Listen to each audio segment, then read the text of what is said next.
বাংলাদেশে ঘরে ঘরে কিন্তু এখন কন্টেন্ট ক্রিয়েটর হয়ে গেছে।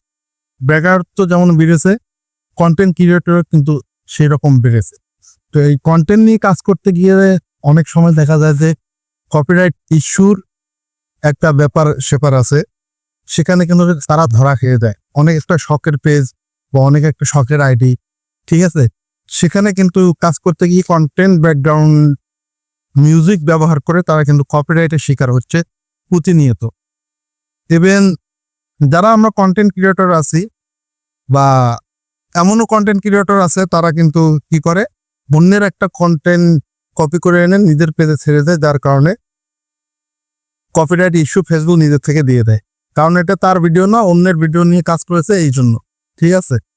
তো এখানে কথা বলবো আমি কপিরাইট ইস্যু নিয়ে, আর কপিরাইটের ব্যাপারে আমি কথা বলতেছি এখন আপনাদের সাথে। আশা করি আপনারা এই ভিডিওটা দেখার পর আপনাদের যে কপিরাইট ইস্যু আছে সেটা কিন্তু সম্পূর্ণটা আপনারা কপিরাইট ছাড়াই কিন্তু ভিডিও দিতে পারবেন বা ব্যাকগ্রাউন্ড মিউজিক ইউজ করতে পারবেন।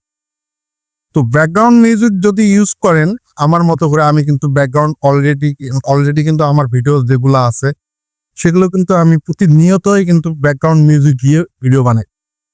আমার পেজে এখন পর্যন্ত কোনো ইস্যু, কপিরাইট ইস্যু আসে নাই, কোনো ক্লেম আসে নাই, ইনশাল্লাহ আসবেও না। তো আমি কিভাবে ভিডিও বানাই সেটাই আমি আজকে বলবো, বা ব্যাকগ্রাউন্ড মিউজিক কিভাবে ইউজ করি সেটাই কিন্তু আজকে আপনাদেরকে বলবো। তো ব্যাকগ্রাউন্ড মিউজিক ইউজ করার জন্য আপনারা যারা ব্যাকগ্রাউন্ড মিউজিক নিয়ে কাজ করেন বা হ্যাঁ একটা ভিডিও বানাইছেন, সেখানে একটা ভিডিওর ব্যাকগ্রাউন্ড মিউজিক দিলে ভিডিওটা অনেকটা সুন্দর হবে, এরকমটা ভেবে যদি ব্যাকগ্রাউন্ড মিউজিক ইউটিউব থেকে নেন, আবার অনেক জায়গা থেকে নেন, নিয়ে কিন্তু আপনারা কি খান, কপিরাইট ইস্যুতে পড়ে যান। তো আমি বলবো আপনারা ব্যাকগ্রাউন্ড মিউজিক ব্যবহার করবেন, সেটা হলো যে ইউটিউব থেকে নিয়ে না। আপনার টিকটকে অনেক সময় দেখবেন যে ব্যাকগ্রাউন্ড মিউজিকের কিন্তু অনেক ভ্যালু আছে। তো টিকটক থেকে আপনারা যদি ব্যাকগ্রাউন্ড মিউজিক নিয়ে আপনারা আপনার কন্টেন্টের মধ্যে ব্যবহার করেন, সেক্ষেত্রে কিন্তু আপনার ভিডিওতে কোনো কপিরাইট ইস্যু ফেসবুক দিবে না। কারণ টিকটকের মধ্যে যেগুলো ব্যাকগ্রাউন্ড মিউজিক আছে সেগুলো কিন্তু সম্পূর্ণটা কপিরাইট ফ্রি।